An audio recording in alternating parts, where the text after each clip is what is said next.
Bibmindu wasanna fuq dik gżira ċkejkna. Aħna l-Maltin qatt ma rrifjutajna kuċċarina għasel fit-teb. Tiskantawx kif xi ħaġa tan żgħira bħal naħla kapaċi tagħmel xi ħaġa daqshekk tajba.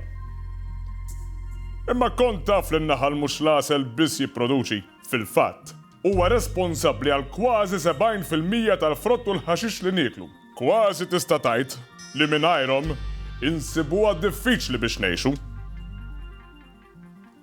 Imma huwa possibbli.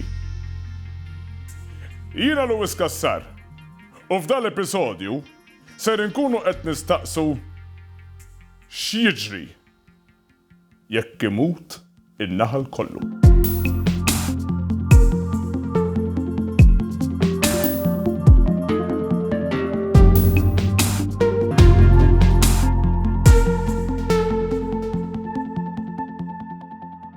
In-naħla. L-aktar bidwi biżel li qatt seta' jkollna. Il-kilometri li jkollu bżonn jivvjaġġa biex itina kilo għasel huwa l-ekwivalenti għal dawra mad-dinja 3 darbiet. Huwa volli għandhom moħħ iżgħar minn ramla, in-naħal kapaċi juri bosta eżempji tal-fehma tiegħu fl-inġinerija, matematika u komunikazzjoni. Allura, għaliex qed jinqerdu? Għaliex kważi nofs in-naħal kollu fl-Amerika mietu? Għaliex ċertu tipi ta' naħal fl-Ingilterra nqerdu għal kollox? Dan huwa fenomenu msejjaħ Colony Collapse Disorder. Però, qabel ma naraw xi jfisser dan it-terminu, għandna bżonn nifhmu l-kawżi naturali tal-mewt tan-naħal. Kif edna, in-naħal jaħdmu jgħixu f'sistema soċjali f'forma ta' ġerarkija, kemm il-ħaddiema, il-bal u l-aktar naħla importanti, ir-reġina, l-unika naħla responsabbli għat-twelid tan-naħal ġdid. Hemm bosta kawżi għall-mewt tal-ħaddiem, l-aktar komuni huwa attakk minn insett ieħor, jew vjaġġ twil fejn isib ruħu mitluf u mhux kapaċi jirritorna lura. Il-bal għandu xogħol wieħed biss biex jinnamra mar-reġina. Żmien it-tammir, il-bawla li tagħżel ir-reġina jiddependi fuq il-kapaċità ta' rilevazzjoni. Din tiġri meta r-reġina ttir il fuq biex tara min ikun jista' jlaħħaq magħha minkejja n-nuqqas tal-ossiġenu. Dawk li jibqgħu ħajjin ikunu l-magħżula tar-reġina. Imma x'inhu l-kaġun tal-imwiet eċċessiv li rajna reċentament?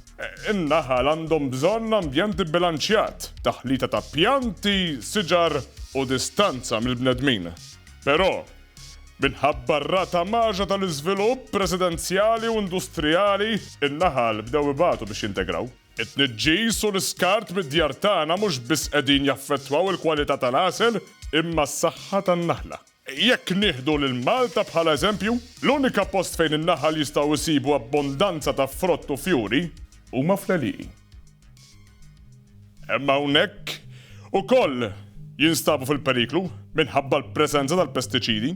Avolja daw il-kimiċi magħmulin għall-insetti iktar problematiċi, bħal bebbux u l-ġurati, in-naħla hija l-vittma li tinqabad fil-gwerra tas-sostenibilità. Mhux tal-li jmutu, imma daw li jgħixu u jmorru lura fil-bejta tagħhom jissugraw jixerdu l-kimiċi madwar il-kolonja li tista' taffettwa s-saħħa tal-ġenerazzjoni l-ġdida tan-naħal. Fattur ieħor li jwassal għat-tnaqqis tan-naħal hija l-popolazzjoni eċċessiva tagħna.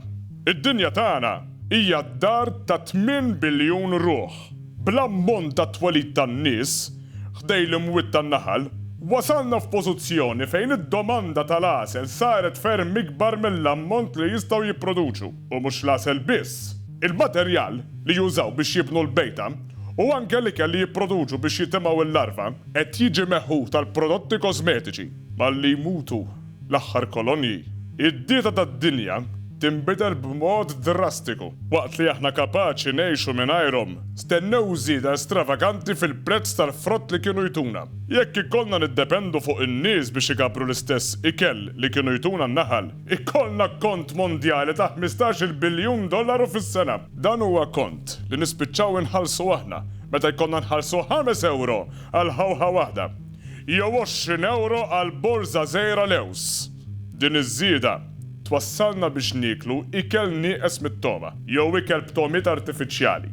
Tista' tgħid li mingħajr in-naħal Litteralment nitilfu l-ħlewwa tan-natura. Però jekk inkunu fi stat fejn naħla ma setax tgħix din id-dinja, tista' tkun ċert li l-prezz ta' tuffieħa se tkun l-iżgħar problema li jkollna. Segwuna xahar id-dieħel fejn nerġgħu nistaqsu x'jiġri.